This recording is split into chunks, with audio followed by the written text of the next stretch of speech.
iHeart Podcasts. Hear more Gold 101.7 podcasts, playlists, and listen live on the free iHeart app. Jonesy Amanda's got the room for.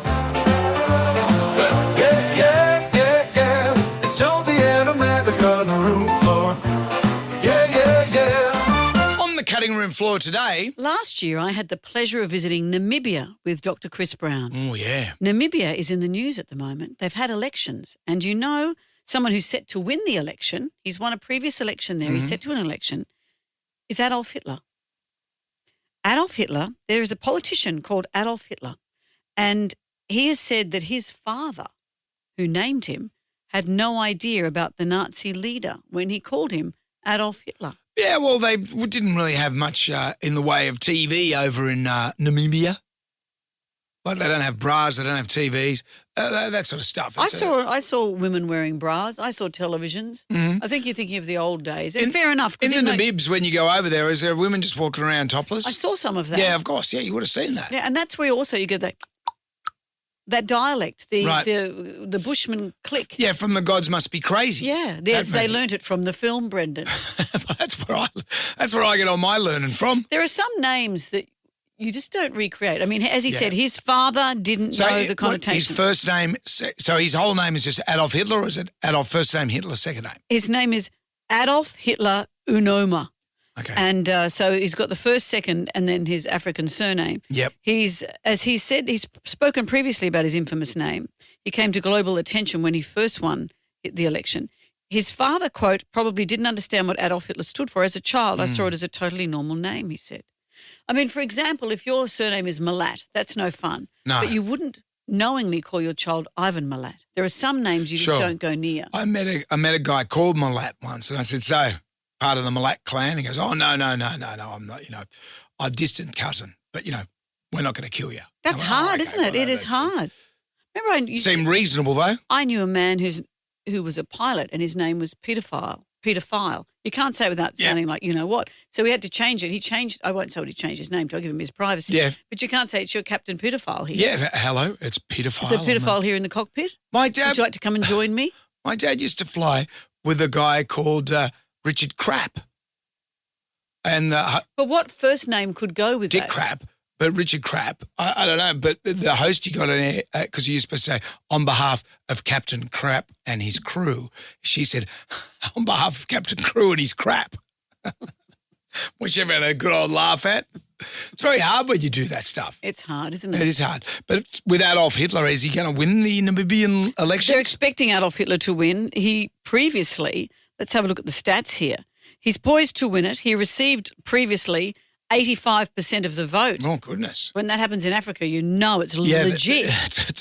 Is he a good guy or a baddie?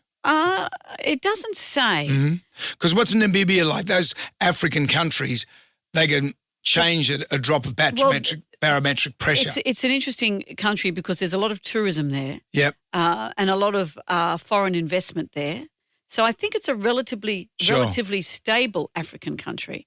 Do you know what I thought was interesting? A lot of different stories. When you were there? When I was there, is that the giraffe is relatively endangered now because people would kill the giraffes. They know not to kill elephants. They know not to kill that stuff. But they'd kill and eat giraffes. And now giraffes are endangered. Really? Yeah. Did you get to eat any giraffe while you were over there? No, I didn't. I've been to Africa before when I was with Beyond 2000. I went to a restaurant called Carnivore, and everywhere you looked, there were just animals on a spit, tiny little squirrel things, big enormous things. And the longer you stay there, the more exotic the animals became. I'd like to think they were all farmed. Sure. But who knows?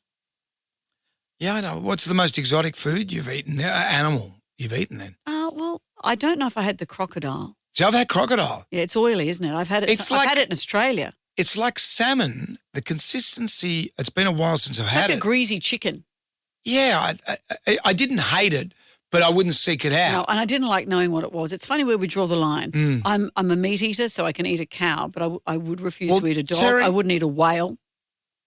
No, but they eat whale over in Japan. Of course they do. And in northern countries like Iceland, Finland. Yep. They eat the whale. Yeah. You should see it on Sushi Train. I've seen it. On the sushi train? Yeah, not a whole whale. It'd have to be a life-size train. No, but it looks, it's this deep purpley, greyish kind of a colour. Do they cook it? Well, not in the sushi version. It's just like blubber.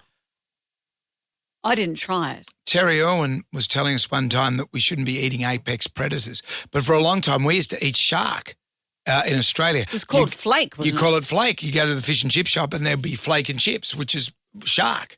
If you eat an apex predator, does it puts the whole ecosystem out of whack? Apparently, this is what Terry was saying. I kind of forgotten about what she said, but she said if you start eating all the apex predators, because we're an apex predator, humans. That sushi train was confronting. So if you start, I'm not saying next minute you're eating other humans, but I know that I don't think one apex meal is a gateway to eating people. it could be a gateway thing.